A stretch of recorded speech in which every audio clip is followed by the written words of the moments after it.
Você já parou para pensar como certas notícias são manipuladas para criar uma imagem distorcida da realidade? Vamos começar com um dado que tem circulado por aí: a Rússia foi apontada como líder no consumo de drogas entre países da Europa Oriental, Central e Ásia Central. Mas será que essa classificação faz sentido? Parece mais uma tentativa de agrupar regiões de forma conveniente para pintar um quadro negativo. Europa e Ásia já são continentes distintos, ou, no máximo, Eurásia. Juntar tudo isso num único pacote soa como uma estratégia para inflar números e manchar a reputação de um povo inteiro. E os números? Dizem que 1,8 milhão de russos consomem drogas, contra 317 mil na Ucrânia e 95 mil no Cazaquistão. Até aí, tudo bem, que estatísticas existem para isso. Mas quando afirmam que 25% dos presos na Rússia cumprem pena por crimes relacionados a entorpecentes, a coisa fica suspeita. 20% até acredito, mas a líder mundial? Parece mais uma narrativa construída para justificar preconceitos do que um retrato fiel. Afinal, quantas vezes você não vê notícias sobre drogas dominando os noticiários? É como se o assunto fosse inflado propositalmente para criar uma percepção distorcida. Falando em distorções, você sabia que pesquisadores da Universidade da Colômbia Britânica, no Canadá, desenvolveram uma inteligência artificial capaz de criar novas drogas? Não estou falando de versões design de cocaína ou maconha, nada de logotipos de grife estampados em pó branco. Trata-se de compostos químicos inéditos, projetados para alterar a mente humana de formas ainda não exploradas. Essa inteligência artificial analisou estruturas moleculares conhecidas e, pasme, gerou 172 novas substâncias psicoativas. O mais assustador? Todas elas já existem na natureza, só não haviam sido identificadas ainda. A pergunta que não quer calar: quantas dessas inovações já estão nas mãos de traficantes ou laboratórios clandestinos? E as eleições? Nas Filipinas, o presidente Rodrigo Duterte acusa um rival anônimo, que sim, sem nome, sem rosto, de ser um viciado em cocaína de família abastada. Conveniente, não? O tal candidato fantasma seria uma ameaça à reeleição de Duterte, que está no poder desde 2016 e claramente não quer sair. Coincidência ou estratégia para desqualificar o opositor sem provas? As eleições são em maio, e a tática de associar adversários a escândalos não é exatamente nova. Mas se você acha que a criatividade no mundo das drogas se limita a laboratórios, engana-se. Na região de Rostov, um traficante tentou disfarçar maconha em vidros de conservas. Mais de 10 quilos da substância foram encontrados em potes de legumes em conserva. Agora me diz, que tipo de conserva parece com maconha? Couve-flor? Brócolis? Até a polícia deve ter dado risada antes de prender o sujeito. O detalhe? Ele guardava os vidros em um depósito separado, como se isso fosse tornar a história mais crível. Soiler, não tornou. E por falar em histórias mal contadas, você lembra do deputado Valery Hakin? Há 2 semanas, ele foi acusado de matar um alce. Sua defesa? Confundiu o animal com um gato. Ou um javali. Depende da versão. Agora, ele planeja comprar um alce e soltá-lo na floresta de Saratov para reprodução. Será que é um alce vivo ou só a carcaça para fins reprodutivos? A lógica é tão frágil que até um usuário de drogas pesadas teria vergonha de uma desculpa dessas. Para fechar com algo menos absurdo, já reparou como um bom relógio eleva qualquer visual? Os Gran Seiko, por exemplo, são daqueles acessórios que transitam do esporte fino ao dia a dia com uma elegância rara. O design é impecável, cada detalhe trabalhado à mão, até o bisel de safira, com seu jogo de cores, dá profundidade ao conjunto. Por dentro, um mecanismo de alta frequência, montado do início ao fim por um único mestre relojoeiro. É o tipo de peça que faz você ser notado pelos motivos certos. Então, recapitulando: drogas sintéticas criadas por inteligência artificial, políticos inventando inimigos, traficantes com técnicas culinárias e deputados caçando gatos achando que são alces. O mundo está cada vez mais surreal. Mas uma coisa é certa: algumas escolhas, como consumir entorpecentes, só levam a finais previsíveis. E nenhum deles envolve um final feliz. Pense nisso. E então, como num roteiro de comédia absurda escrita por um bêbado gênio, a realidade supera a ficção mais uma vez. Imagine a cena: você chega ao estúdio para gravar um programa, e de repente tudo começa a transpirar. Não é suor, não é condensação do ar-condicionado, é a umidade coletiva de uma nação inteira se manifestando nas paredes. As janelas embaçam, as câmeras suam, até o café na xícara parece ganhar uma camada de névoa existencial. E você, claro, pensa, será que é o clima? Será que é o progresso transpirando suas contradições? Até que, num estalo de lucidez, entende, não, meu caro. É só o novo prefeito de Simferopol, Alexandre Makar, entrando na sala. Sim, aquele Makar. O homem que, com um simples clique no botão da câmera, fez as mulheres da redação esquecerem temporariamente como funciona a gravidade. Um olhar para a tela, e as janelas não só embaçaram como começaram a chorar.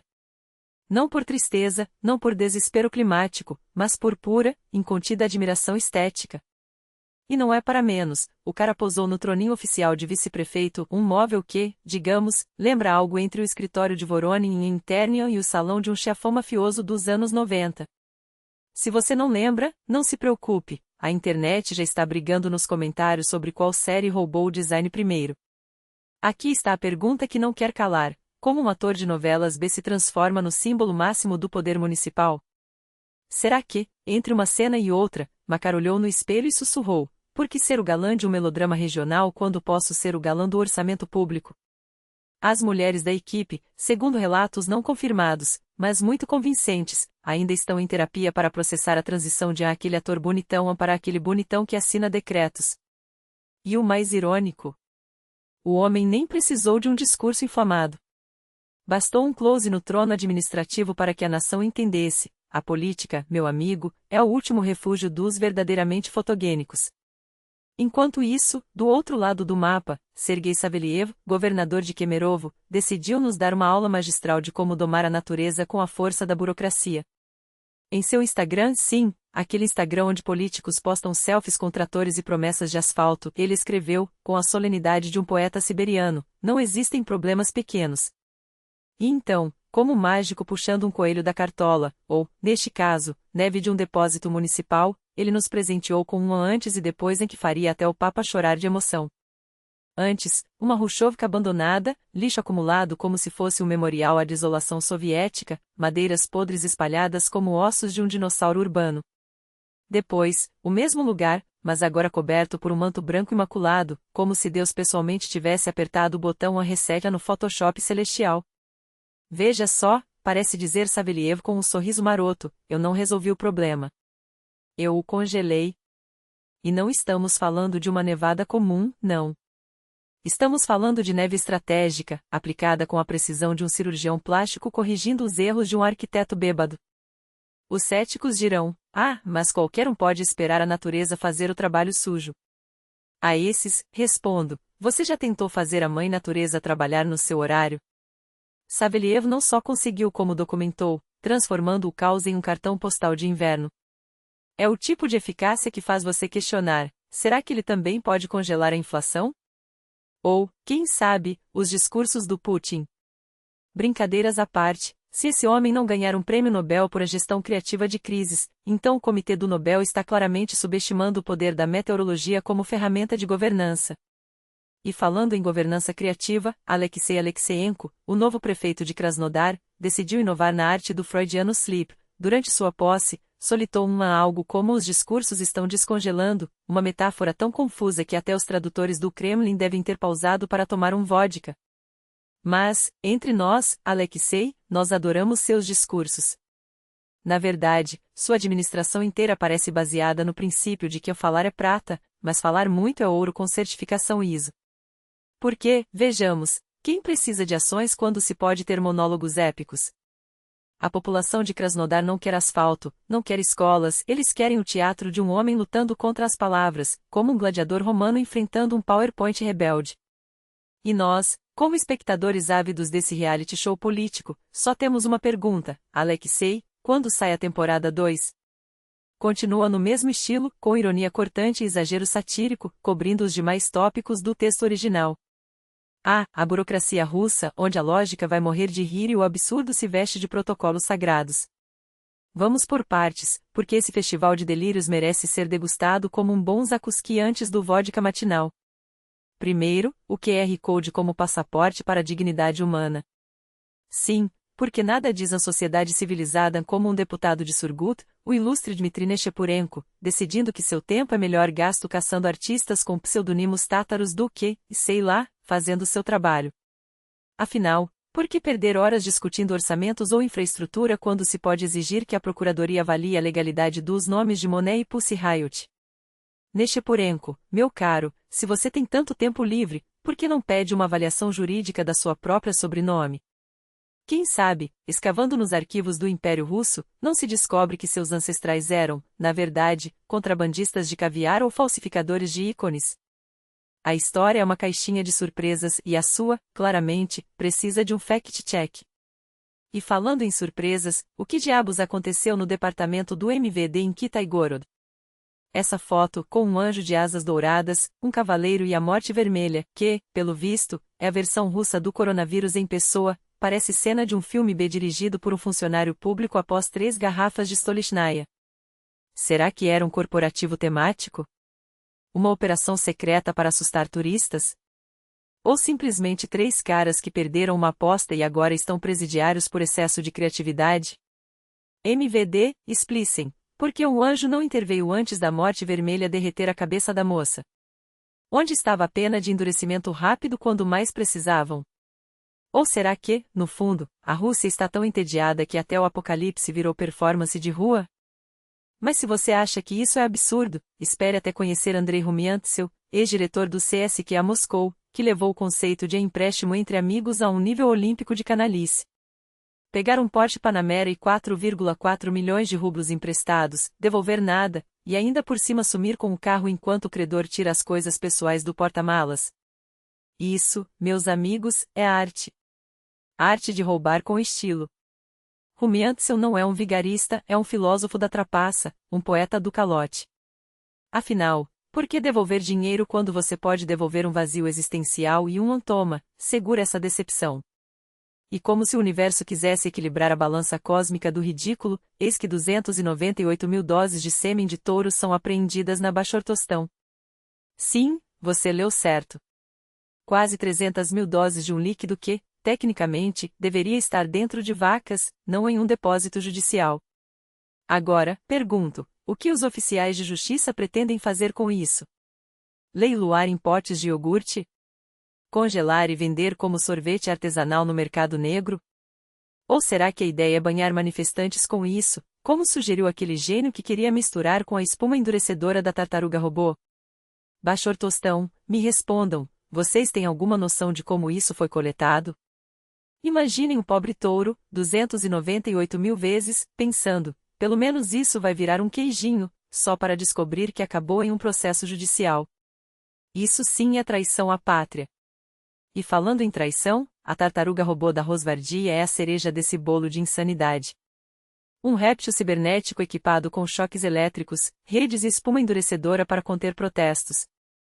Porque, claramente, o que falta nas ruas russas não é mais violência criativa, mas sim uma tartaruga que atira sêmen de touro nos olhos dos manifestantes. Sim, eu combinei as duas notícias. Você não faria o mesmo? A melhor parte? Os cientistas juram que, graças ao seu design aerodinâmico, ninguém conseguirá chutá-la. Ah, mas todo russo já nasce com o instinto de chutar qualquer coisa que se mexa, seja uma lata de cerveja, um político ou uma tartaruga policial. Desafio lançado, Rosvardia.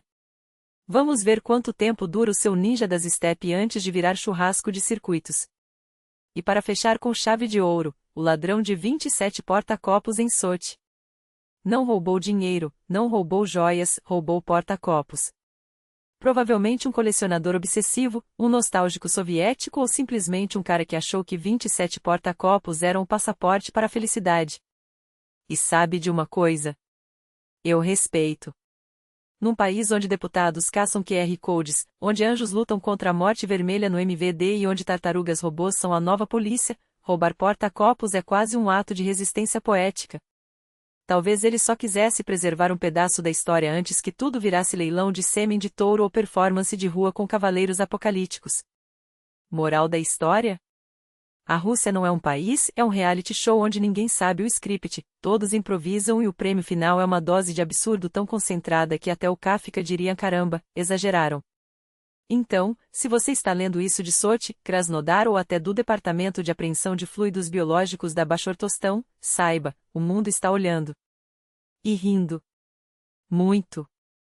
E então você acha que já viu tudo, não é?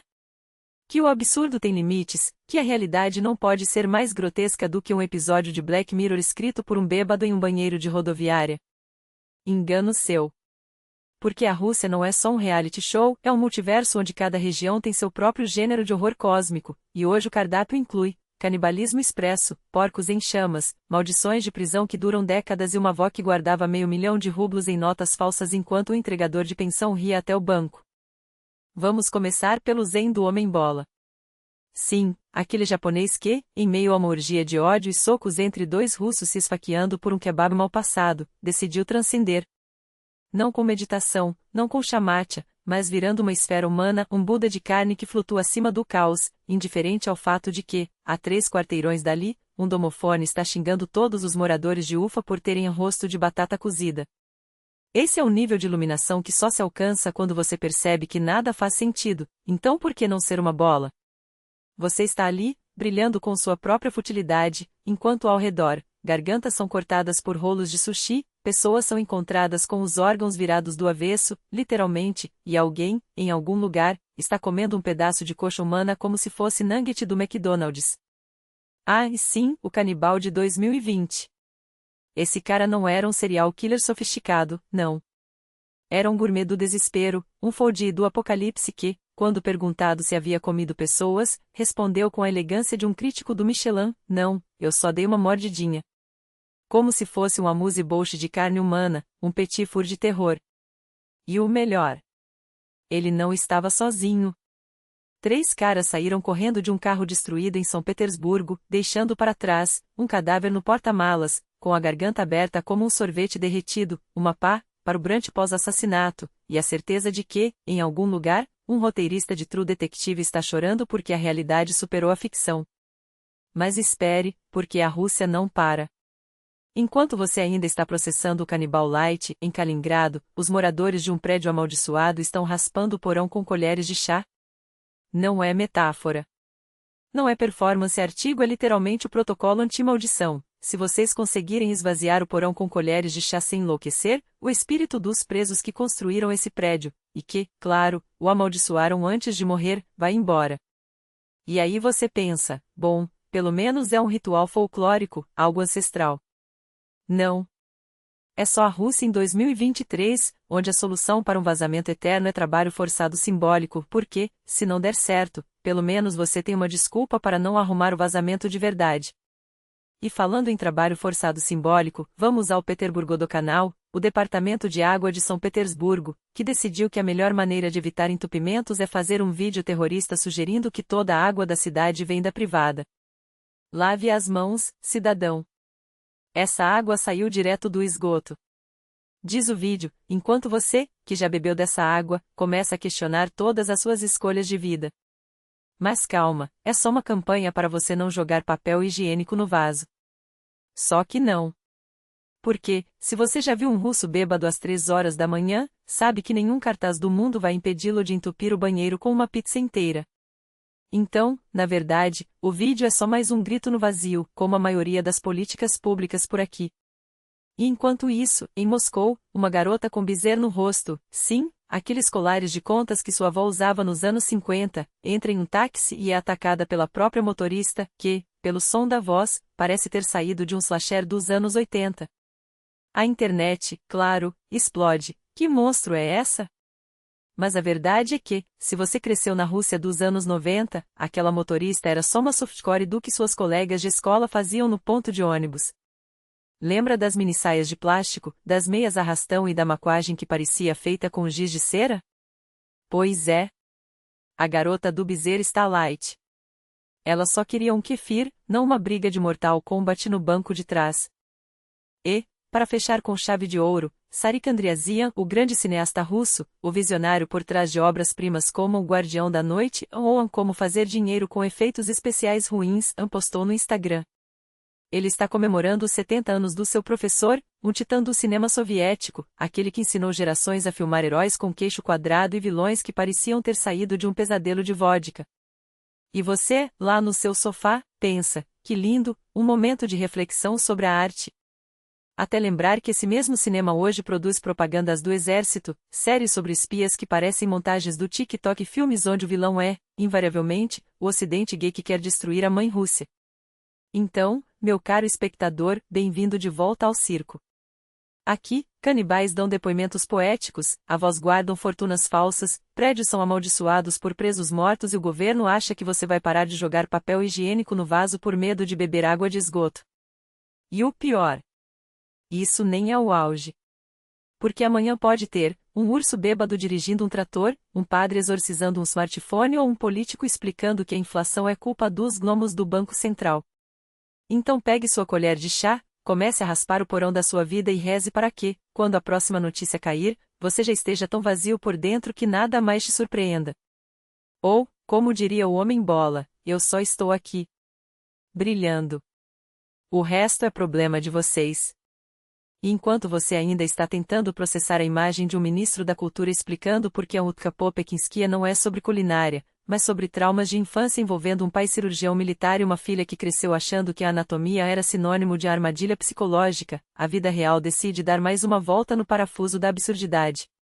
Porque, vejam só, não basta o mundo ser um cassino onde ruivos sem teto da Romênia ganham 15 milhões de euros em benefícios sociais enquanto você súplica por um visto de trabalho na Itália. Agora temos também a arte de transformar fraudes em performance.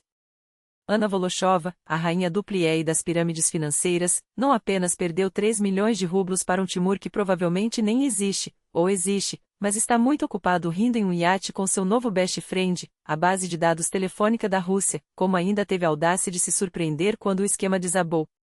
Como se o universo não tivesse gritado em uníssono, claro que era golpista, Anastasia. O cara te ligou do nada, te chamou de endeusão e prometeu dobrar seu dinheiro. Você achou que era o Papai Noel ou o quê? Mas não para por aí.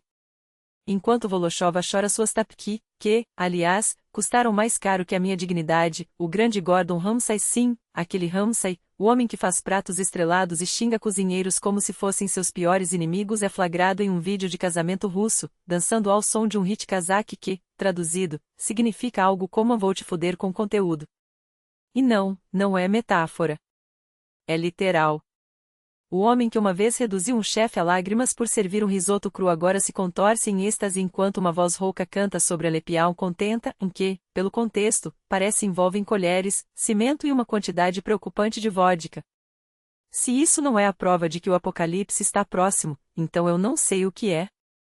E falando em apocalipse, nada como um apresentador de TV declarando que 80% de sua audiência são idiotas para nos lembrar que a inteligência é um conceito relativo. Dmitry Dibrov, o homem que provavelmente tem um QI mais alto que a soma dos seus telespectadores, soltou essa pérola em uma entrevista e, claro, teve que se retratar porque, afinal, quem vai assistir à sua televictorina se ele continuar falando a verdade? Mas aqui está o detalhe delicioso, Dibrov tem razão. Se você ainda acha que é um crot, aquele filme tcheco sobre um homem caçando um toupeira com dinamite, é uma alegoria profunda sobre a condição humana, parabéns, você faz parte dos 80%. E se você acha que dinamitar um animal para que ele não passe por baixo da cerca é uma estratégia válida, bem, talvez você devesse repensar suas prioridades. Ou pelo menos comprar um manual de ética. Ou um caixão para toupeira. Enquanto isso, na Itália, a burocracia prova mais uma vez que é a verdadeira vilã dos tempos modernos. Você pode ser um cidadão modelo, pagar impostos, ter um emprego estável e sonhar com um gelato à beira do Canal Grande, mas o sistema vai te tratar como um criminoso em potencial. Já um bando de ciganos que inventou 3D bombeiros fantasmas para roubar 15 milhões? Esses sim recebem cheques sem perguntas, como se fossem heróis de um contos de fadas distópico onde o final feliz é e viveram felizes para sempre, até a Interpol bater na porta. A moral da história? Se você quer dinheiro fácil, não invista em ações, não abra um negócio, não estude, apenas finja ser um mendigo romeno com um plano PowerPoint. funciona melhor que um diploma de Harvard. E por falarmos em diplomas, voltamos à questão inicial. Saric, o misterioso discípulo de Martin Scorsese que, aparentemente, aprendeu cinema através de um curso em VHS comprado em um brechó de Tashkent. Porque, é claro, quando você não tem acesso ao mestre, você inventa uma lenda. E se a lenda envolver um Scorsese fantasmagórico ensinando a arte do close-up entre uma linha de cocaína e outra, melhor ainda. Afinal, no mundo de hoje, a verdade é apenas um detalhe chato, o que importa é a narrativa. E se a sua narrativa inclui agradecer ao mentor que nunca existiu, a um Fred Mercury que te ensinou a cantar no chuveiro, e a uma moda ledovaia que, suspeito, é apenas um perfil falso no VKontakte, então você está no caminho certo para se tornar o próximo guru do self-help pós-moderno. Então, enquanto você ainda está aqui, tentando decidir se deve rir ou chorar com a ideia de que um ex-ministro da Crimeia foi presa por corrupção depois de dar uma aula sobre como o Utkapopekinskia é na verdade um código para traumas familiares, lembre-se, o mundo não está louco. Você é que está finalmente acordando. E se a realidade parece um script rejeitado por Tarantino, é porque, no fundo, todos nós somos atores coadjuvantes em um filme B dirigido por um bêbado com um celular e um sonho. Portanto, pegue sua pipoca, ou seu lavé, se você for um dos sortudos romenos, sente-se e aproveite o show. Afinal, como dizem por aí, se você não pode vencer o absurdo, junte-se a ele. E se não puder se juntar, pelo menos tire um print para o Instagram. Ah, mas espere, porque a vida não é só um reality show mal editado, é também um bazar de memórias distorcidas onde cada um lembra do que bem entende, ou do que bem convém. Você se lembra daqueles da sua infância? Claro que não. Porque eles nunca existiram. Ou existiram. A memória é como aquele tio bêbado no churrasco, jura que viu um OVNI em 1998, mas na verdade era só o farol do Fusca do vizinho refletindo na garrafa de Stolichnaya. E falando em coisas que talvez tenham existido, a Arina da sua infância? Aquela que tinha um pai que consertava colunas vertebrais como se fossem Lego? Pois é. Enquanto você tentava entender por que a galinha, ou era um pato, um galo, andava como se tivesse engolido um metro dobrável, o pai dela já sabia, a anatomia não mente. A não ser quando mente. Porque, se a natureza é um design perfeito, por que diabos o pescoço das girafas não desaba como torres de Jenga depois de 3 taças de vinho? E é aí que a gente chega ao cerne da questão, a realidade é um buffet de contradições servido em pratos de papelão. Você olha para uma ave, qualquer ave andando com a postura de um político após um escândalo, e pensa, isso é ciência, isso é evolução. Não, meu caro. Isso é o universo rindo da sua cara enquanto mastiga pipoca. A mesma pipoca que você deveria estar comendo agora, em vez de questionar por que a galinha da Arina andava como se tivesse acabado de sair de uma rave em Berlim. Ah, e antes que você pergunte, sim, a gente lançou um episódio novo sobre a Inglaterra vitoriana. Porque se tem uma coisa que essa época nos ensinou é que, não importa o quão apertado seja o espartilho da sociedade, sempre cabe mais um escândalo. A Rainha Vitória. Uma influencer antes do termo existir, só que em vez de um boxing, ela fazia um empiring. E adivinha? Ela também tinha seus seletons no armário. Literalmente.